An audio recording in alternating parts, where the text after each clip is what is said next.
One more round of applause for Sasha Dobson, please. And joining Mr. Greenhaus on stage is the gentleman responsible for Instrumenthead Revealed, Jimmy. So give it from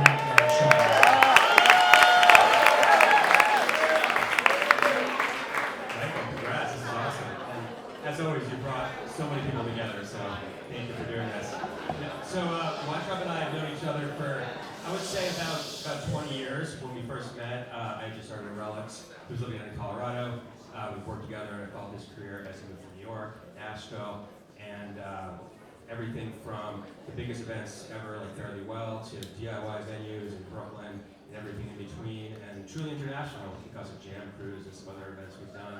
And I think it was actually on Jam Cruise when Michael told me that he was about to launch what he thought did become his signature series, Instrumenthead. And it's been amazing to watch you not only continue to photograph so many amazing people, but really get them to embrace and be immersed in this amazing world you've created here. And looking at these images, I kind of feel like, it's like looking at my life, all these bands I've loved, and you've captured them in two really unique ways, of course, with their instruments covering their faces, and now, of course, with your new book, Instrumenthead Revealed, the true portrait here. So let's take us back. I know Instrumenthead actually began before you started the series with a shoot you did for the Derek Trucks band almost 20 years ago, right? Right. So when I was in college, I was the house photographer for the Aggie Theater in Fort Collins, Colorado. And so when the bands would come through, I would photograph their concerts and go backstage, and they traded me a bar tab for taking their photos. And I remember on this particular night, I was taking a photograph of the Derek Trucks band backstage. It was, I think, in April of 2000. And Andrew Roush, who's in the front row, was the owner of the Aggie Theater, so I'm really proud that he's here tonight. So the bass player, Todd Smalley, came running down the stairs, and he had his bass, and I said, do something crazy, I don't know, put your bass down your shirt. And he did, and I got the photo. And a lot of musicians are here in the room, and they know how hard it is to do band photos. And so this would be something I would do to just kind of shake things up and try to create some emotion. And what was the moment in your career where you were like, you know what, this isn't just like something that is a way to make it a looser atmosphere for the photo shoot. This is something that really could become, as you said, your signature series, and now have 2 books and many more photos. Which I moved to New York City I moved to Brooklyn in 2003 from Colorado, and I was shooting for Rolling Stone and Up Downbeat and Jazz Times and magazines and High Times and magazines. And Relics. So I was shooting for all these magazines, and I went and met with editors at Vibe and Spin and Rolling Stone, and I said, I want to be a music photographer in New York City, and they all told me that my live music photographs were as good as it gets, but if I want to be a portrait photographer, I need to do some studying. So I moved into a building in Brooklyn in 2005 that was called 475 Kent, and it was filled with photographers and artists and filmmakers, and a lot of guys who were assistants for photographers like Mark Seliger and Andy Leibovitz and Stephen Klein, and my friend Kirk Edwards is in the crowd somewhere, who was Mark Seliger's first assistant, who kind of taught me, him and my other friend Craig Etzinger, about portrait photography. The difference between because when you're in the studio, you're creating something. But when you're in the field, you have to capture it. By having the talent to capture it in the studio is how you take these good portraits. So I was in 2007, would go on the Jam Cruise in 2008, and I would shoot portraits of the musicians dressed as crew members, because I was trying to tell the story of the cruise. The year before that, I set up a normal backdrop, and I was shooting portraits, and then I realized I was copying David Clinch, and I needed to try to tell the story. How could I tell the story? And so after I did that for a couple years, I came back to Brooklyn, and I was in a bookstore in Williamsburg, and there was a book called The Disciples that had all these logos of all these different bands on it. And when you open it up, they were portraits of people shot on a white background. Willie Nelson fans had braids. ZZ Top fans had beards. The Wailers fans had dreadlocks. Jimmy Buffett fans had grass skirts and parrot heads. And I thought, this is so cool. How can I create a guessing game with the musicians? And I thought, well, I have all these photographs of them with their instruments over their face. Well, how am I going to get them to do it? Well, from being a music photographer by trade, I had a phone filled with numbers of all these musicians that I never called. So I started calling everyone, and I said, do you want to do this? Now, when I lived in New York City, I was kind of the king of losing jobs. I would, I thought I had to get paid a certain amount to click a button. And then I had a woman who lived below me named Connie Carruthers, who was a pianist, who was Lenny Tristano's prodigy and Max Roach's lover, and pianist in his band, and she would be swinging all day long, and inspired me, and she wanted to do a photo shoot. And I tried to give her the bro deal, and she goes, oh, I can't afford that. And then I realized, do I have a photo studio or a really expensive storage closet? So I started calling all these musicians, and many of you are in the room tonight. Raise your hands if you're in this book. There's quite a few. So I called all these musicians and I said, you know, I'll give you free promo shots and trade. So it took the money off the table and it became about art. And in the entertainment business, you're bringing in stylists and makeup artists and you're creating an illusion for the label. I wanted to shoot portraits of people with their things, their possessions, their clothes, their instruments, which are an extension of who they are, and, you know, which brought them to us, to me in the first place. So I wanted to tell their story. So that's kind of the story behind it. Yeah. Now, Weintrob's, his loft was kind of like, in my mind, the symbolic of Brooklyn at that time. In fact, it was actually located over an illegal matzah factory, which is a big story that he's about. There's tons of artists coming and going, musicians that he lived with and kind of jam at his place. So yeah. So we've come a long way here in this beautiful venue. And over the time you've done this series and looking at all these photos, you've talked to some true legends, and kind of what you do with this series is very similar to what we do as journalists. You really want to tell musicians stories and do something that makes them open up and reveal themselves in a sense. And one of the legends who I've seen some photos of tonight, and I know is in the book, is Mickey Hart. And Mickey could be a tough interview, but you actually had a moment where you used your series to crack that open and get some great shots, and also a very special night with them. So I was hoping you could tell that story. Okay, well, I grew up as a big fan of the Grateful Dead, and Mickey agreed to do this photo shoot with me. So it was December of 2010, and I flew out to Sebastopol, California, and I remember it like it was yesterday. I was eating like the greatest breakfast burrito I've ever had in my life. I'm 10 minutes from Mickey's house, and I got a phone call from my mother, who is now passed, and my first cousin had committed suicide the day before. And I spoke to her husband at the time, and he's an old Grateful Dead fan, and I said, I'm going to Mickey's house right now. And he says, get an autograph. And I'm like, okay, whatever, I'll try. And so I go into like Mickey's compound, and did like this huge, like 20,000 square foot barn that was filled with the Beast and all the drums and the sticks and Zakir Hussein's drum kit, and all of these things were in there. And I set up the studio in his control room, and I walked back to the back of the room, and he's got sunglasses on and a hat, and he's putting wood in this wood-burning fireplace. And I'm trying to show him on, I get out my shine box, and I'm trying to show him the photos on my phone and try to get him excited, and he's not paying attention to me because he wasn't present with me. And I looked at him, I go, I'm having a tragedy now. He takes his glasses off, he goes, I'll do whatever you want me to do. I buried him in drumsticks like you would bury someone in the sand. I shot portraits of me and his daughter. He told me it's the greatest photo shoot of his life. We were connected, like as a photographer, you have to break down walls. And everybody has the ability to be a kid again, so that's my job, is to try to get people to be that way. So, I'm sitting there with him, and we got done with the shoot, and I'm so excited, I'm so like high on life, and I said, I have this joint, you want to smoke it? And he said, maybe later. And he goes in the room and he starts playing drum kit for me. I'm moving the light around, and I said, there was another kit there, and I said, fuck it. I just put my camera down, I sat down at the kit, and all I got is a 4-beat, but I can hold it to the cymbal. So it lasted about 8 minutes. I had a jam with Mickey, and then I killed the vibe because I couldn't take it anywhere. I could still play the drums like I did when I was 12, But so we go into his bonsai tree garden, and we have this hang, and we start talking. He starts playing me music of exploding stars that NASA scientists have given to him, which would later become the sounds of the universe. And he signed a drum head to my cousin that said to Andy, Sam, and Annie, onward, Mickey Hart, Grateful Dead, which was really special. And then he says, wait till you see what I'm giving you. And he gave me a painting of a Steal Your Face bone on black, and which that he had done. And you know, and he invited me to stay for dinner, but then, you know, he came down from his high and he kicked me out. So, but I never had dinner, but the moment of connection was there, you know. So.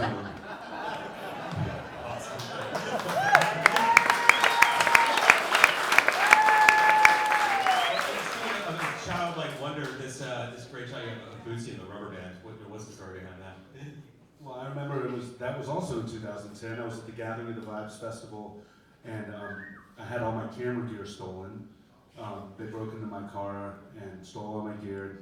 I'd rented a photo studio in Cincinnati, where Bootsy lives, and I went there. And on the way to the photo shoot, I stopped at Staples and bought all these rubber bands. You know, like 3 bags of rubber bands with like 2,000 rubber bands, and it made so much sense to me because Bootsy had a band called Bootsy's Rubber Band, and we went there, and I actually used the photographer's camera that was at the studio to shoot the portrait of him. So 99% of my photographs were shot on Nikon camera. My most famous one was shot on a Canon, which is pretty funny. But so when we went there, he was in his regalia, and you know, we shot him with the rubber bands, and his wife was there, and it was just, you know, that was the moment that kind of took me up to the next level of musicians that would want to be a part of this project, because that instrument, the star bass and the glasses and his outfits, he's so known for that. So that was what I was going for. So once I got Bootsy, a lot of doors started to open for me. No, it's amazing when I was looking at continue to look at these images, you know, since it's been a number of years that you've been working on this project, you've really not only been able to get a high caliber of musicians involved, but we've also seen a lot of the musicians you've photographed over the years evolve as entertainers, musicians, and their celebrity status has risen. And of all these, I mean, Billy Strings, who you knew from early on in his career, has really become something really special and a real entity. Talk about not only how you guys first met, but also his image in your book, which nods to, of course, the Grateful Dead and one of the most iconic images in, you know, kind of jam band culture. Oh, you mean the one of Garcia with the flag? Yeah. So I wasn't going for that, but maybe I was, and I didn't know I was. But did he bring that in with him, or I told him to bring one, and I don't even know why I did. Maybe in the back of my mind. But so Billy, I have a studio in Nashville where we've had a lot of concerts and musicians perform. There's a guy named Jonathan Scales in the room here. He's performed in my place before. He's a great musician who's also in my book. And Billy Strings was actually at that show. So I have a studio, and there's a wall there, and on the other side was a woman named Lindsay Lou, who's a famous kind of bluegrass girl, lived in that house along with members of Fruition and different bluegrass kind of jamgrass bands. And across the street was Billy Strings' house, and Molly Tuttle lived there with them. So they had this kind of bluegrass hang happening there. And, you know, I always said I want to do a photo shoot with you, and then they hired me to do one of his first promo shoots, you know, which before people knew who he was, and I'm so thankful for that connection. And he bought a can of Billy beer. You remember that? President Carter's brother, had the Billy beer and his strings. So that's the whole thing, is like, these photos are whimsical, they're kind of weird and funny and stupid, but that's fun. It's like, we get to play dress up. Well, you mentioned your studio, and that plays into my next question is, of course, you have your new book where you're revealing these musicians' faces, and that feels very of the moment now, especially with the pandemic, when we've all now seen into musicians' homes through their streams, and everyone's kind of let down a wall since we've all been kind of through this collective experience. And you actually were kind of toying with this idea of releasing these photos a little bit before, but obviously now it's become very symbolic of the last few years. So when did you first decide that it was time to, you know, pull them a mask, if you will? Well, what happened was people always said, you know, I wish I could see their face when we would go to these exhibits. At this traveling exhibit, we would go to music festivals in New Orleans, and are you going to do another book? Are you going to do another book? And it was so overwhelming to me because this first book was insane to create and so time consuming. And, you know, I had 800 books in my basement, and I was like, oh my gosh, how am I going to sell these books? I have to create this companion piece. So we decided to do an exhibit in New Orleans during the Jazz Festival of 2019, 11 nights. I booked 35 bands, and that's when we were going to launch the crowd fund. Because that's where my first book, I crowdfunded it because I wasn't able to get a publishing company to help me, and so I was going to do this again for the new book.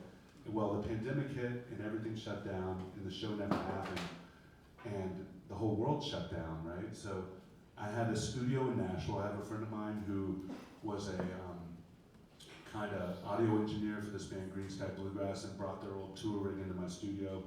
And I knew all the musicians, and we're like, we're going to live stream. We're going to live stream these guys. And we didn't know anything about video. Like, I'm a photographer, but it's a totally different art to do that, right? So I started getting all these different guys to come in, and then we eventually met a guy named Max Schindler. Some of his friends are in the house tonight, and he, my friend who was the audio engineer, was on a shoot with John Oates, and Max was doing the video, and this guy Max was a director of Good Morning America and the Today Show, and he directed Biden's inauguration and, you know, DMX's funeral, and he came into my studio and he said, "This is the coolest place ever. You got loaded, you got power, you got," and so he decided to come in, and so we went from having the worst video director in town to having the best video director in the world. And so we filmed over 70 concerts during the pandemic in my place. If you go on, type in Instrumenthead Live on YouTube, you can see them. But there's another guy in the house here tonight named Brad Wagner, who does the Paste on the Road series, where you might have seen this on the internet where Paste Magazine goes. So he came and he shot 28 bands in my space in 7 days. And we thought, wow, that's so cool. Let's do that ourselves. And so we did that, and we released a crowdfunding campaign for the new book, which we have here now. And we raised $70,000 in 30 days, and we had 4 concerts a night for 5 weeks. And it's so symbolic now. I guess that was before my time when we were thinking about it, because the unmasking of the people, you know. During the pandemic, everyone was trying to mask up, and I was trying to unmask the people, you know. No, it was beautiful, the dichotomy you had there. We're gonna have some questions in a second, but before we do, you know, you talked about these sessions you did, and you're also a master of putting together jam sessions. We're gonna have one in a few minutes here, and I want you to tell one story you told me earlier today, that one of the instruments in your book actually ended up in the hands of a Beatle, which is pretty cool. So please relay that story to us. Okay, so you guys are about to see the great Will Lee perform tonight. We're really lucky to have him here. I'm lucky these guys even take my calls. But so Will is in a band called the Fab Four, which is a Beatles tribute act, and he had this left-handed Hofner bass. And when we did the photo shoot, you know, he came and he was kind of in his Fab Four character. And then, you know, Paul McCartney was in town doing a private gig. Is that right, Will? Yes, sir. Okay, he's in town doing a private gig, and he heard that Will had this bass, and he wanted to borrow it, and he loved it so much, Will ended up gifting it to him. So I think it's a really beautiful story that in the photograph we're portraying Paul McCartney with this bass, and now he actually owns the bass. So there's a lot of stories around these photographs. You know, other things happened in these photo shoots where, like Jay Rodriguez from Groove Collective, who's a great saxophonist, was there, and Felix Pastorius, who's Jocko's son, was there. They played, and they hit it off, and he invited him onto the gig, and then he ended up getting the Cindy Blackman gig, and then he ended up getting the Yellow Jackets gig. So a lot of energy has been strewn about from these photo shoots. I think we have time for a few questions. One or two questions, sort of. Right. So, Sorry, yeah. Right. Al? Hey, I'm going to bring this over so everybody can hear you, okay? we're not talking. I'm going to hold it for you, too. Michael, congratulations. It looks great. Excellent background for a singer-songwriter. I don't know if you just discovered that tonight. I was wondering, were all the revealed photos taken at the same shoot as the original instrument had, or were there some people that you brought back in? No, everything was taken during the original shoot. So, you know, I would get people so fired up, they would bring all this stuff with them, and they would come in ready to do it. But, you know, it's kind of like torture. So, because it's all done in camera. So that would happen at the end. So I would do a whole portrait shoot with them first, and then at the end we would do the instrument head. So through this whole process is how I've been able to find a voice as a portrait photographer. One more question?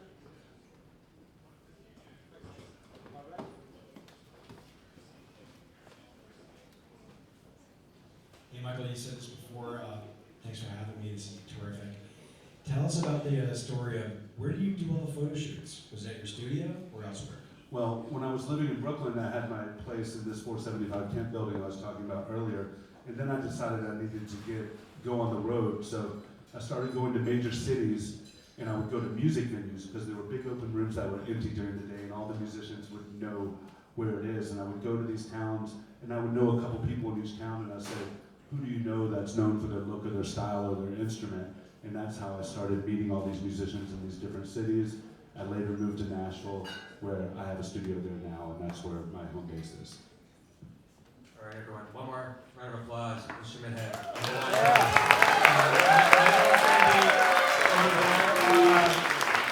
Signing books, and check it out. And I know he's got a lot more photos, so hopefully we have a third volume soon. Pick up that book real quick. I just want to show you guys something. So the first book is there. That came out 5 years ago. And when you flip the page, it's all the same people in the same order. And the new book is a key to the original one. So anyway, you get the idea. So now we're about to see this band, and you know, these guys are so cool. We're gonna have we put together a great band, and we're gonna have the great Lenny White on drums.